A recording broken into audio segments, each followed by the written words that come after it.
And that sound means it's the start of another Missal for the masses. I'm your host, Gary. And I'm Casey. And this is the Chaplain's Assistance Motorpod. This is the podcast that's centered around the vehicles, playsets, and even trailers of the G.I. Joe, a real American hero toy line from 1982 to the present day. We also sometimes talk other military and adventure toy lines and what they have to offer, but for the most part, we're centered around the G.I. Joe toy line and the 3 3/4 inch scale from 1982 to 1994. And Casey, how you doing? I'm doing really well. How are you? Oh, hanging in there. We're coming off of a high of our Missal 100 live stream. A lot of fun. Yeah, that was seriously, thanks to everybody that joined in. And the replay just went live. I edited half of it. And then I said, it was time to get it out. Want to keep things on a schedule. So warts and all for the second half. You guys, you're welcome. But so Casey, it's been about a week. So anything new in your world of collecting? Well, my friend Rick Ship 85 got me a breaker, a classified breaker. Knew that breaker was my first Joe, so he wanted to hook me up with one of those. But that was pretty cool. And he got me a Cobra Claw. Oh, nice. Yeah. Yeah, I gotta admit, the classified scale, they really did when you up the scale of a 3 3/4 Joe and add extra articulation. They do look nice. Yeah.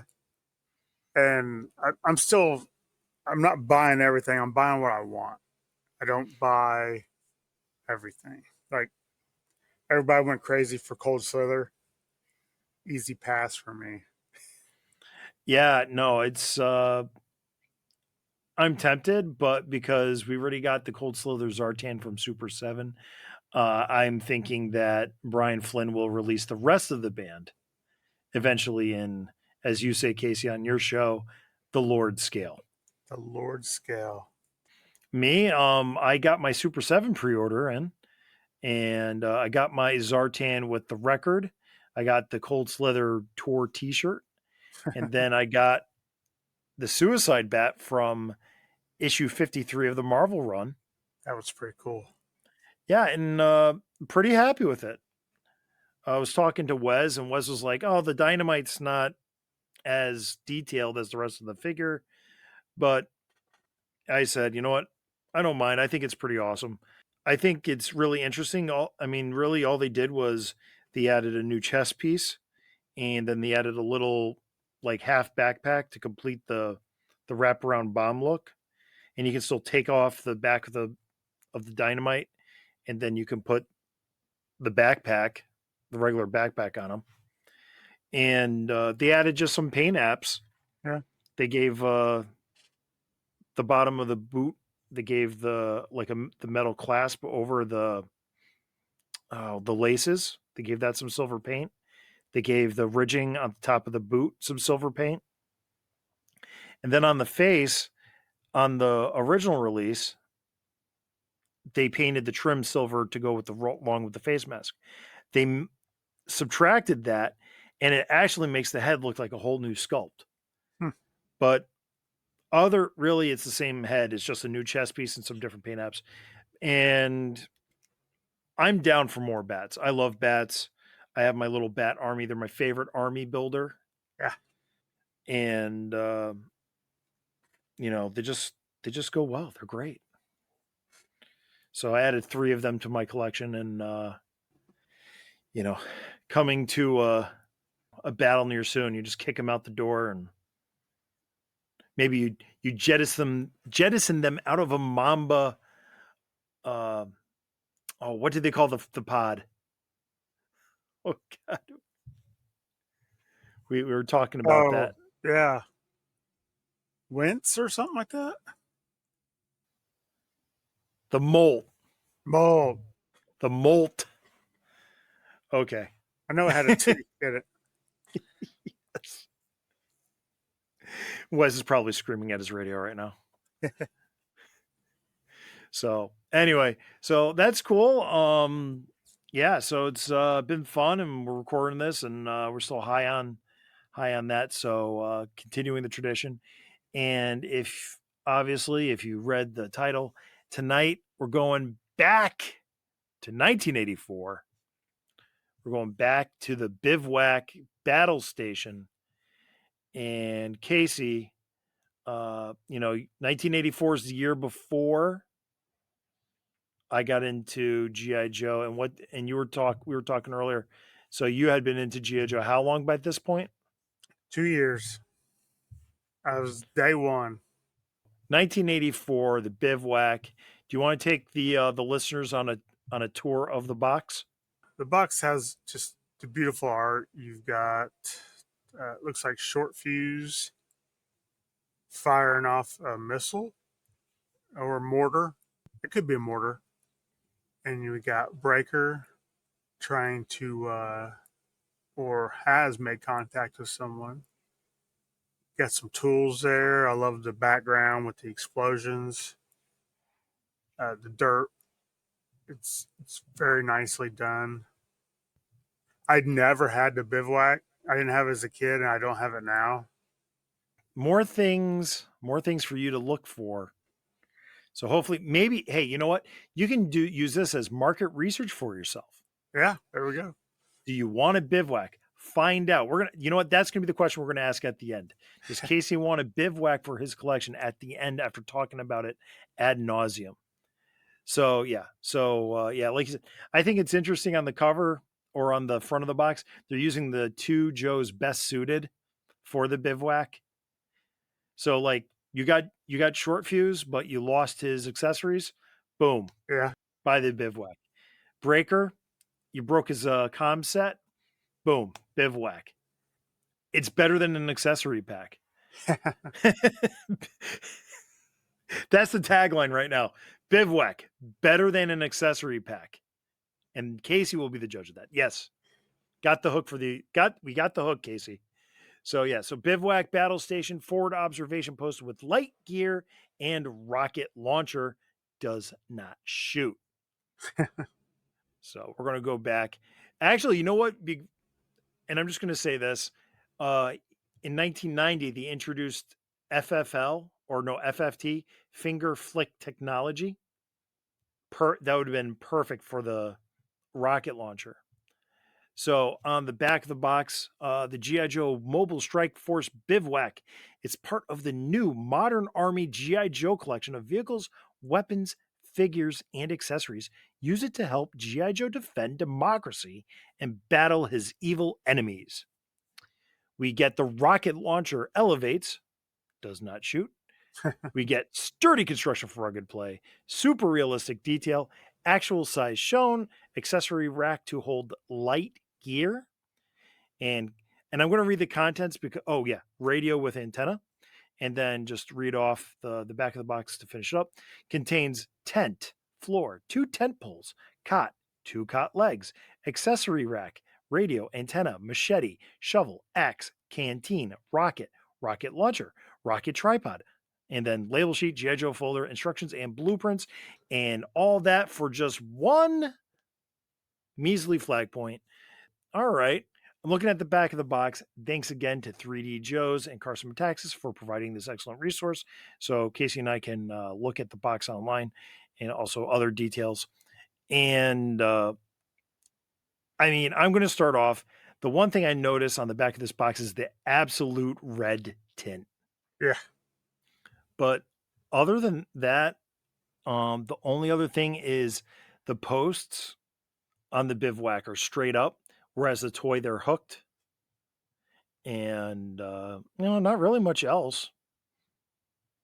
But we're gonna go down. We got nice, beautiful pictures of the actual toy itself. So I like this. I like this image right here. The canteen hanging. Yeah. This is one time where the back of the box did not do the toy justice.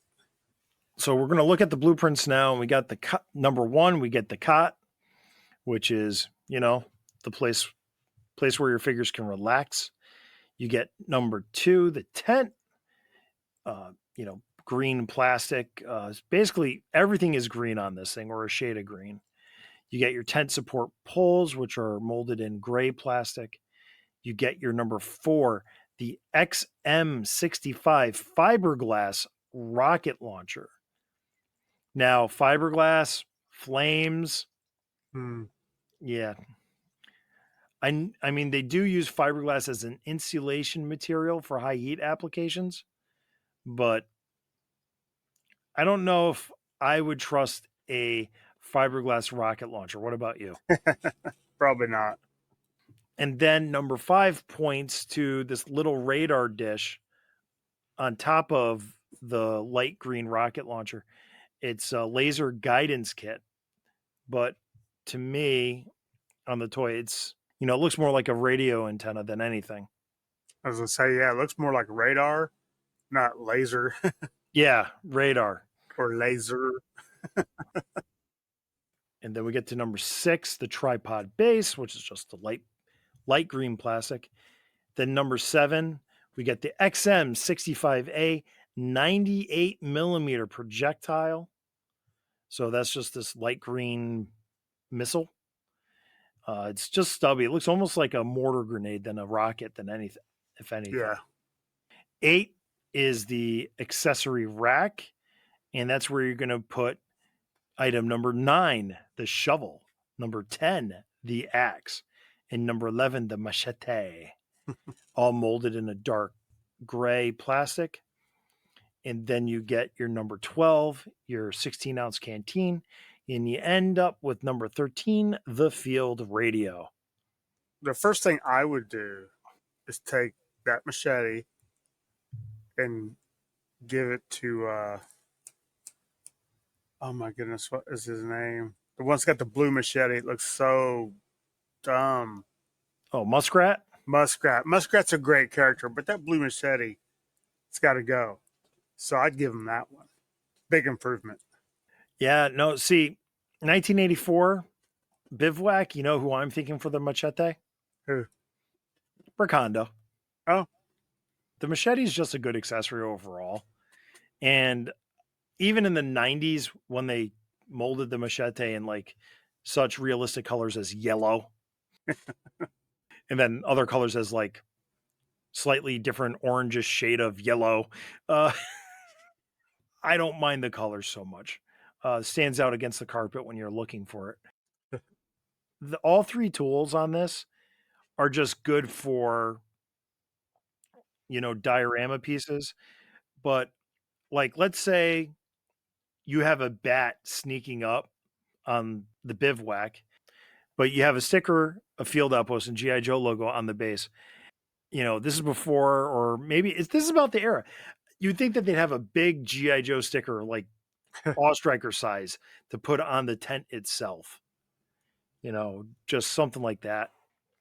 But like, you could take the axe, and give it to Outback, and Outback swings the axe into the chest of a bat, or swings the axe into the chest of a cobra viper. Uh, but like, really, I mean, each one of these tools is great for like just improvising melee play. yeah, it's great world building. Yeah, absolutely. And they're calling it a field outpost, but the bivouac to me has always been like the cutaway of like one of my old Boy Scout tents when I would go away for summer camp. Like if you took 2 bivouacs and put them together, you'd get like the full Boy Scout tent. But the toy doesn't really promote that in any way. It's not like it's a half circle like the Cobra battle, like the Cobra. Bunker. This is just like almost like a slice of life toy. But to me, it's more of a lean to and not a tent. Yeah, it's not the forward observer. No. I just like it as like it's like, yeah, you got this area where the Joe team is kind of like a field base. You got a small group of guys. They're deep behind enemy lines, and they need to set up a spot to just make camp for a day or two before they can proceed on their mission. How are you seeing it? Same. Okay. It's just a, it's, I mean, it's just, I don't have it, so I don't have any of the I don't have any childhood memories of having it. But if I had a big diorama or a big display, I think it'd be a must to have, especially if some of the other little sets, just kind of group them together. I have it upstairs in my Camp Jellystone display. It is like I have an outpost defender, I have a watchtower, and then next to the watchtower is this field outpost. And the field outpost is like it's like I took the 83 HQ and just made it like a wilderness version, and it's a lot smaller to fit in the space that I have upstairs. And hanging around there, I got Outback, I got Recondo, and there's a cot. So I'm going to ask you: you see a cot? Which GI Joe do you think uses the cot more than any of the other ones? Shipwreck. Yeah, exactly. Yes, the cot belongs to Shipwreck. And I'm just thinking about ways to accessorize the bivouac. I have one of those. I forget the playset that has the little sandbags, little green sandbags. Yeah. So I just realized I have an extra sandbag sitting in a box behind me. I'm going to grab one, and now I'll have the pillow for the cot. So that'll help out. And then also, we're talking about things like this place that, we're talking about the tent as like a station, and you got the radio. So you got a good field radio for Breaker to use or any Joe to use. Mm-hmm. And you got the missile launcher slash, mortar, which again is another good infantry Joe use. But the cot. Now, I'm thinking of, gosh, I want to say issue 63 or 64 of GI Joe. It was when Outback comes back to the Quonset hut from escaping from Barovia, Mm-hmm. and he's being confronted by Leatherneck about leaving his Joe buddies behind. And then he pulls the knife out from underneath the pillow. Yeah. Great memories of Cots and G.I. Joe, folks. Uh, scintillating radio. That was a, I mean, not to go off topic, but that was a great storyline. Yeah, that was one of the first storylines I collected in back issue format when Mm-hmm. I was a teen. Yeah, absolutely gripping storytelling. We were talking about the bivouac, so it's kind of hard to not go off topic a little Yeah. bit. But yeah, I mean, the missile launcher to me it's funny. It's like that's the least compelling part of this set. Yeah, it's almost unnecessary. It's cool though. I mean, you have the option to do whatever you want with it. Yeah, and we all know that every GI Joe toy has to have a gun of some kind. It's like, the Except, Manta came with a missile attached. I was gonna say, except for Breaker. Breaker didn't come with a gun. Well, there's a few. Yeah, there's a few. It was like, Crystal Ball didn't.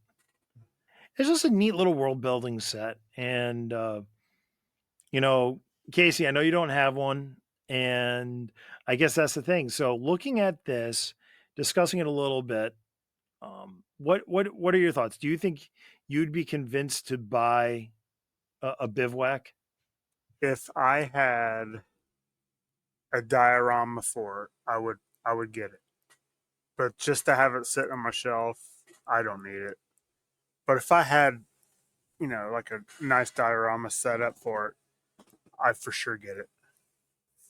I liked it enough to get it. Mm-hmm. And the only thing I'm doing right now while we're talking is I'm on eBay and I just want to see what it goes for. It's been so long since I've looked at the pricing for one of these sets. And yeah, so it's like a $40, $30 to $40 set. So it's not really expensive, Nah. but it's not really cheap either. I think it's just one of those world building things that people like.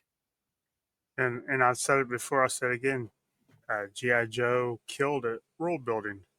Absolutely. One of the reasons why I picked this tonight, Casey, was the HasLab currently offering a cloth bivouac. Yeah, if it funds and if it hits that tier. Yeah, I mean, it's like what 12,000 backers for the bivouac. I think so. I don't even look at it. I got a couple of buddies that are checking it every day, and they're getting nervous now Yeah, because if it okay, let's say it funds, but none of the tiers, then that's an expensive snowcat. yes. I mean, the snowcat. I looked at it, Uh huh. and my first impression was the snowcat. Why? And the snowcat was a cheap vehicle. Didn't really excite me as much. I like the snowcat, but I just but I don't love the snowcat. Right. And then I looked at what they were offering and what they built into it. They completed the toy. Uh huh. They gave it the undercarriage, they gave it the compartments, and I felt there all of a sudden there was an actual value to this rather than just being like, okay, I think this is a little high for what we're getting. But then I really looked at it and I'm like, yeah, it's better than what I thought, but for the price, you got to get the stretch goals on this one, from in my opinion. Yeah, in my opinion, they're not going to hit them. I could be wrong now. All things considered, I think the bivouac's a better choice than patches for a stretch goal. I agree. So, and I would say this: if they release the bivouac, a regular bivouac as part of the classified line, I think that would be a good decision on them. But what if let's say it funds, they get the bivouac, they get Lady J, but they don't get Flint. Right? It's I just don't see it. The other thing too is if you got Lady Jane, you got Flint, and you're doing the bivouac, how do you not get the All right, that's another thing. The bivouac only sleeps one. Mm-hmm. So the classified bivouac, when you're getting Flint and Lady J, needs to sleep too. Just saying. Stacked. Oh yeah, so Flint and Lady J sleep in bunk beds, and Frostbite's on the top bunk with earplugs in. Yep. But yeah, I believe Mark II Design did a classified scale bivouac. I found it on his Etsy store a while back, and it's just like you said, it's just a good world building toy Mm-hmm. playset. I think of it more as like a recreation area, but the tools, they're melee weapons. They add a thing, something else other than guns to go after a cobra. And if you really want to get violent play, you know, you can have airtight sinking the axe into a dreadnought. Did you see that Airtight has been named as a future release in classified? Finally, No, I did not. finally. Finally. Well, I might have to buy another classified figure for my good boy Kurt Schnur. Yep. I'm hearing it here first, folks. So I'm excited. I'm gonna look forward. Maybe I'll have to buy two, one to open and one to keep boxed.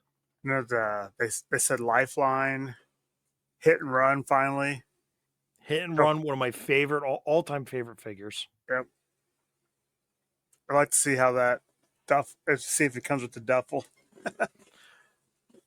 I think the one thing the classified line needs to do more is soft goods. Oh yeah, for sure. Pythona, soft Yeah, goods. Pythona is. I am going to probably spend the $50 for Hasbro Pulse Premium. That's a must. Yeah. Yeah, absolutely, absolutely. Python is a must. I love Cobra La, and Now I'm picturing that globulus, they're going to make him. Then am I going to have to go back and get Nemesis Enforcer or Immortal or whatever? He was Yep. expensive. This is crazy. And then they're going to have to do the Royal Guard. I blame the Energon universe for making Cobra Law interesting. I just blame all you guys for being too old in 1987 for Cobra Law all of a sudden to become interesting, because I loved Cobra Law when I was 7 years old. I was fine. Hey, I wish I did. I was just like, really? Wow. I had more problems with Falcon being an absolute screw up than I do with Cobra Law. I don't know. I was 15. I was like, this is stupid. I still love my Joe. Yeah, I know. You're like, oh, why can't Duke go into Cobra Law? I like Duke. No, Eric's the Duke hater. sorry. Yeah, I know. Yeah, we haven't talked about Sky Patrol in a Ugh. while. Casey, you're going into this basically blind. So out of 5 rockets, what would you rate? What would you rate the Bivouac? Honestly, I've got no use for it, so I'm gonna say 2. If, like I said, if I had the space and a nice diorama set, I'd probably give it a 4. It's pretty cool. I have it. It is a great piece. I like it. And with my experience and having shipwreck catching Z's on it, I'm going to give this like a 3.5. It's not setting the world on fire, but to me, it's something that it's affordable enough. It doesn't take up much space, and you can find a place to put it and set up a couple figures around it.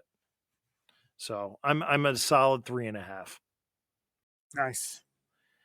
So all right, well I guess that closes out the 101st Missal for the masses. First one on the road to Missal 200. And that concludes this Missal for the Masses. This has been the Chaplain's Assistance Motor Pod, and thank you for listening. The Chaplain's Assistance Motor Pod is hosted by Spotify for podcasters and is also found on many of the other popular podcatchers.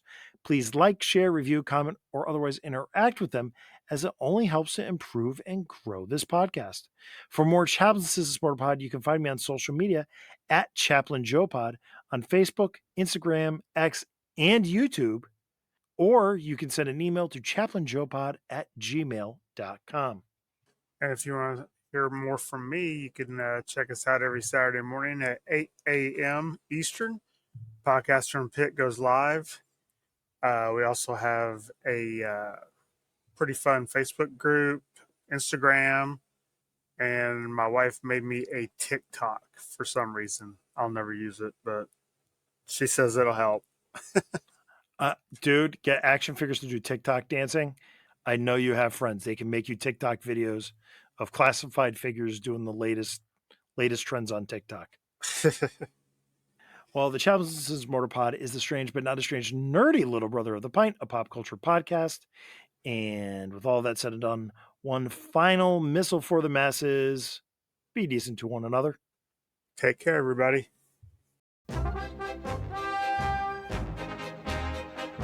Somehow I just found a polar battle bear missile in my sweatshirt pocket. Do not know how that got there. Put that over here for now.